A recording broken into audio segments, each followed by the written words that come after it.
Bom, pessoal, vamos dando sequência aqui. Então, nós vimos o contexto do período helenístico, quais eram as implicações que vão começar a afetar a filosofia e, a partir de agora, nós veremos as correntes. Nós temos 4 principais correntes, eu coloquei aqui por ordem cronológica. Tá? Então, o cinismo, epicurismo, ceticismo e estoicismo. Lembrando que essas correntes, elas, como por exemplo o cinismo e o epicurismo, elas têm a sua origem ainda no período anterior, tá?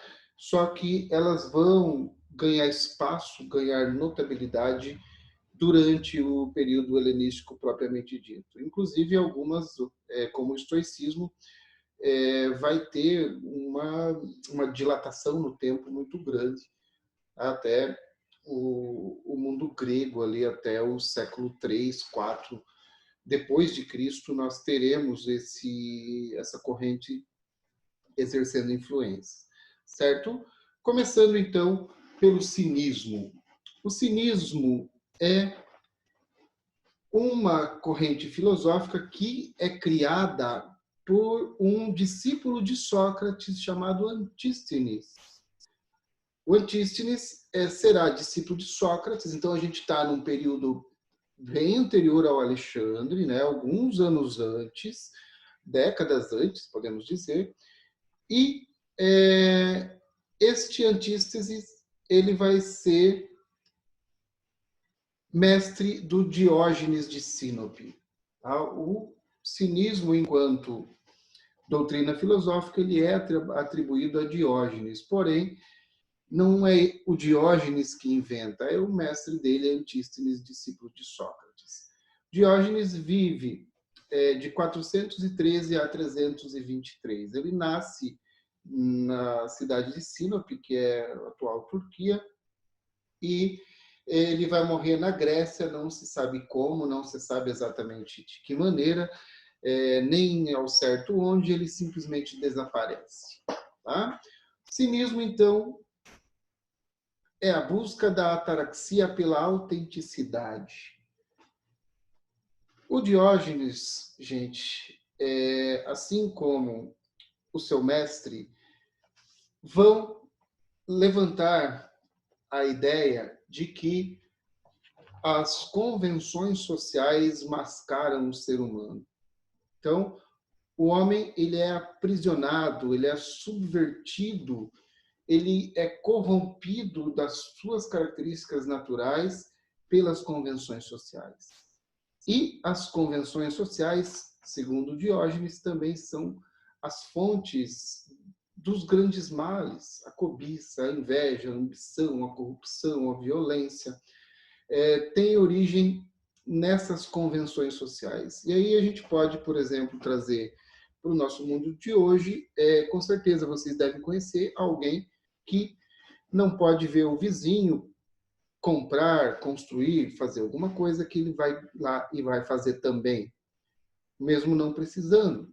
Então, isso é o quê, gente? Isso é uma espécie, talvez, de cobiça, de inveja, de sei lá o quê, certo? E aí, por que a pessoa vai começar a desenvolver isso? Porque, socialmente, talvez ela entenda que é indigno ficar atrás, ou sei lá, certo? Então a pessoa ela vai buscando essas coisas não porque isso é dela, porque ela quer, mas porque você tem um elemento externo que desperta em você certos sentimentos, e esses sentimentos vão fazer você colocar essa máscara, digamos assim. A filosofia do Diógenes, gente, ela é a sua vida é uma explicação, digamos assim, da sua filosofia, o seu próprio modo de vida. Tá? Então, eu coloquei algumas imagens aqui.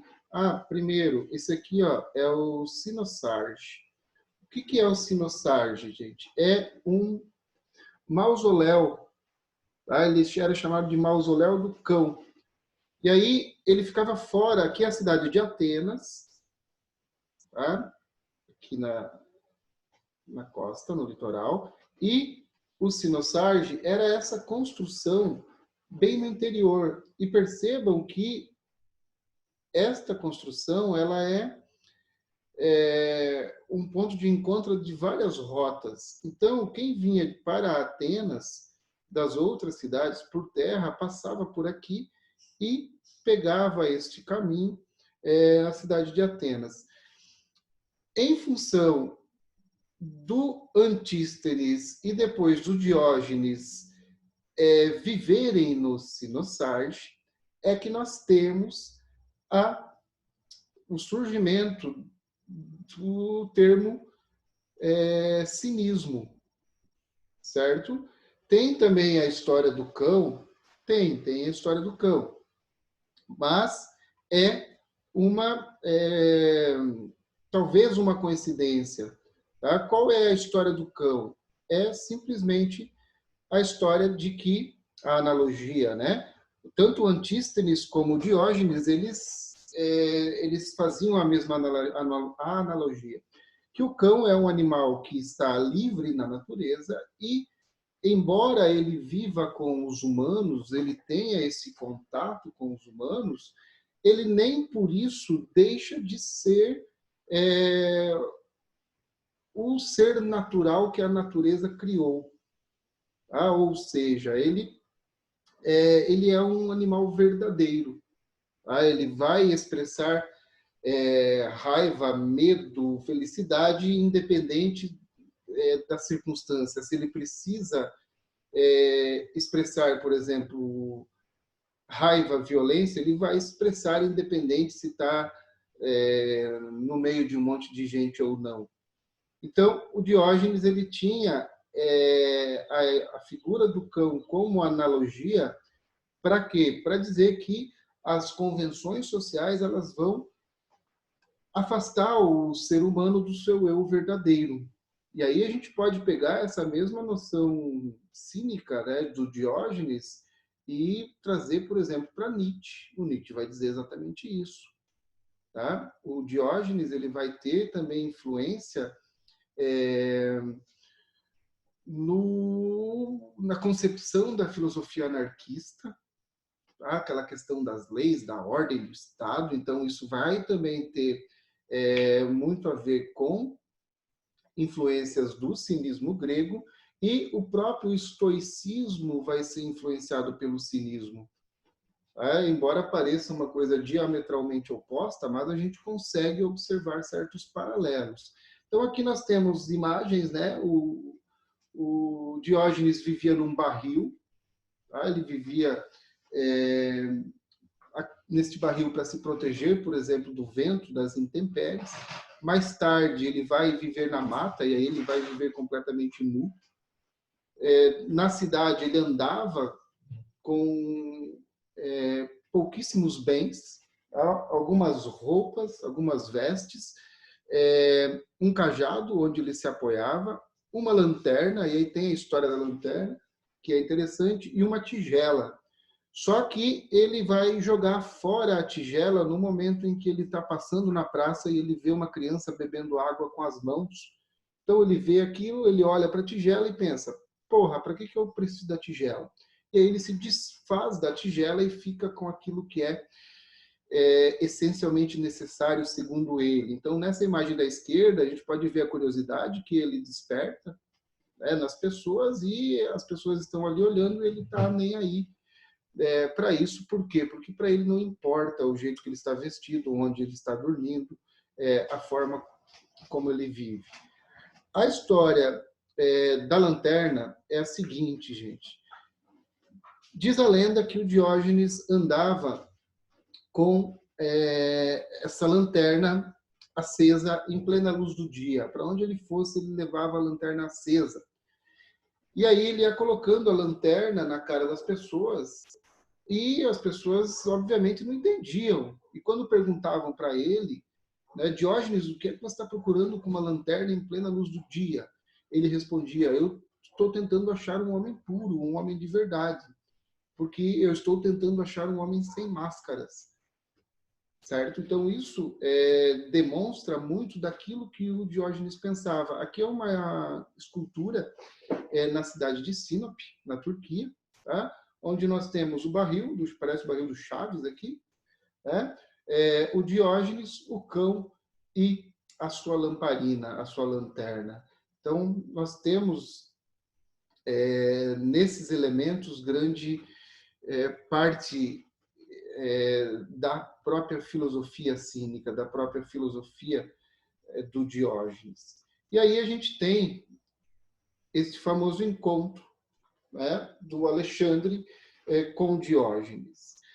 Na lenda, o Alexandre é um grande fã do Diógenes, ele é um grande... ele se considera um discípulo de Diógenes. E ele vai ser um dos responsáveis por levar o nome de Diógenes para muitos lugares. E quando Alexandre estava passando por perto de Atenas, na região de Corinto, o Diógenes, numa determinada viagem, ele vai ser escravizado, tá, gente? Ele vai ser capturado por piratas, vai ser vendido como escravo, mas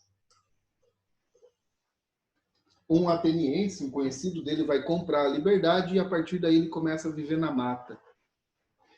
E quando o Alexandre está passando por essa região, ele vai até Diógenes, encontra o Diógenes tomando sol nu e ele chega e fala para Diógenes que é um grande fã, que levou o nome de Diógenes para os 4 cantos do mundo e que ele queria oferecer qualquer coisa para Diógenes. Então era para o Diógenes escolher qualquer coisa que ele, Alexandre, o homem mais poderoso do mundo, iria conseguir. E aí o Diógenes simplesmente responde, né? Não me tires o que não me podes dar. A variável disso é que Diógenes diria, né? Por favor, saia da frente do sol. Os soldados do Alexandre, que estavam ali com ele, os guarda-costas, eles chegam a sacar as espadas, porque é uma resposta totalmente mal criada, né, do Diógenes para o imperador. Só que o Alexandre, vendo isso, manda eles guardarem as espadas e responde: se eu não fosse Alexandre, eu queria ser Diógenes. Isso demonstra o tamanho respeito que o Alexandre tinha para com Diógenes. Ainda algumas passagens interessantes. O Diógenes é uma figura totalmente pitoresca, tá, gente? Ele é um barato. Ainda falando da palavra da questão do cão, eu lembrei agora, não existe uma doença nos cachorros chamada cinomose, vem daí, né, de quinos, de cão. Essa imagem aqui é uma alusão a um suposto encontro que Diógenes teve com Platão. Dizem que o Platão estava se esforçando, né, para definir o homem em um discurso na praça. E aí ele, fazendo ali toda aquela estrutura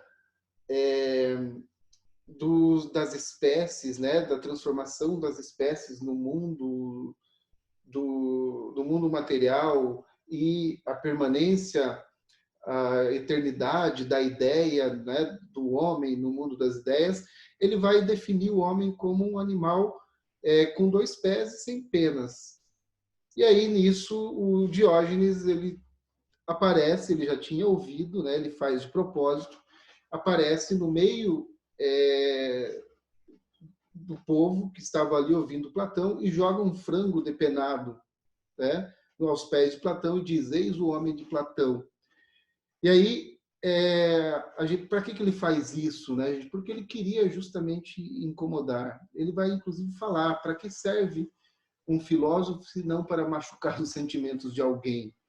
Então, aqui uma outra passagem, né? Lembram do Zenão de Eleia, quando ele tenta criar os paradoxos lá do movimento?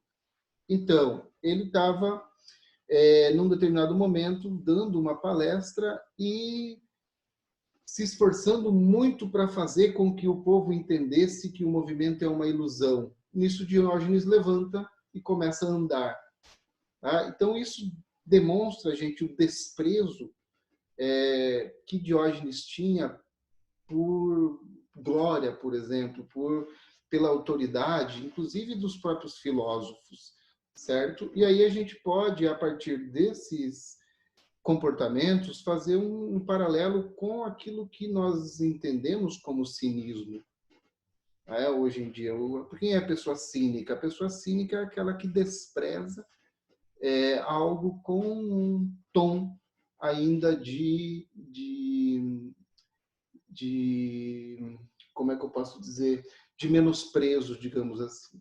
Tá? Aqui tem algumas outras frases do Diógenes, tá? Que eu coloquei para vocês, mas acho que vocês entenderam. Então, o cinismo é o desprezo pelas convenções sociais, o desprezo pelos bens materiais e a busca pela autenticidade. E onde está a autenticidade? Está naquilo que o ser humano é por natureza, antes de ser contaminado por estas convenções sociais, por esta preocupação com o consumo e assim por diante.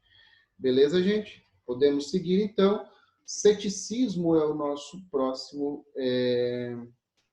estudo aqui da filosofia helenística. Ceticismo é atribuído a Pirro de Elis. E, para a gente entender o ceticismo, nós temos que buscar também um pouco da história do Pirro. O Pirro vai viajar com Alexandre.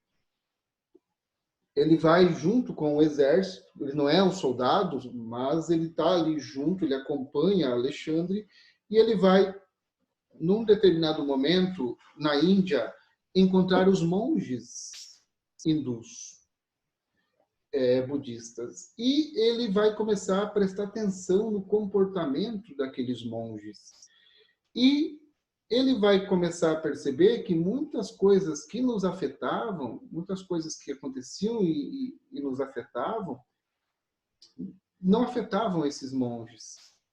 E aí, a partir deste comportamento, desta influência hindu, nós temos a busca da ataraxia pela epoché, que é a suspensão do juízo. O que seria, gente, a suspensão do juízo? O que é o juízo? O juízo é o tomar partido. E o que seria a suspensão do juízo? É você não tomar partido.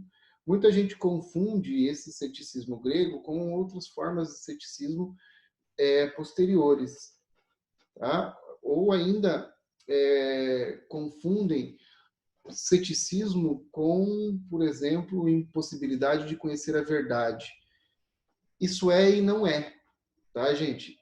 É impossibilidade de conhecer a verdade quando nós temos duas ideias equivalentes. Aí está a suspensão do juízo. Você tem uma ideia e você tem uma outra ideia que é equivalente a ela, porém, muitas vezes pode ser contrária. E aí, o que seria o ceticismo, gente? Seria você não tomar partido. Tá? Ou seja, se você tomar partido de um lado, automaticamente você vai estar se tornando contrário ao outro, e isso vai proporcionar conflito. Então, para que haja paz de espírito, para que haja serenidade, você não toma sentido. É o famoso isentão, aquele que está em cima do muro, que tanto faz como tanto fez. Tá? Aqui a gente vê também certa influência lá mais tarde no estoicismo. O reconhecimento da impossibilidade da certeza em determinadas circunstâncias. Tá? Tudo que se apresenta como verdade não passa de hábito e convenção. E aí aqui a gente tem também muito das discussões morais do próprio mundo contemporâneo. Tá? Então, o que é a verdade? O que é a moral? Ela não é uma coisa definitiva. O Machado de Assis vai dizer, um homem ele nunca está terminado, ele nunca está acabado, ele está em constante transformação. E aí aqui tem uma analogia, tá, para mostrar essa impossibilidade da certeza, né? Que a gente precisa distinguir entre os fenômenos. Eu gosto de mel. Isso é uma verdade. Não tem como eu não acreditar que isso seja verdade. Só que existem as causas incognoscíveis. Eu não posso entender a relação entre a minha sensação e a natureza do mel. Ah, eu gosto porque é bom, mas esse porque é bom, aonde que está a fonte disso? Eu não consigo achar, certo? Então, uma máxima cética aqui, gente. Uma vez que nada é bom ou mal em si, não há razão para juízo de valor. A indiferença é o segredo da felicidade, certo? Então, a gente pode aqui associar epoché com indiferença. Mais tarde, a gente vai ter o ceticismo cartesiano, que ele já é um pouco mais diferente.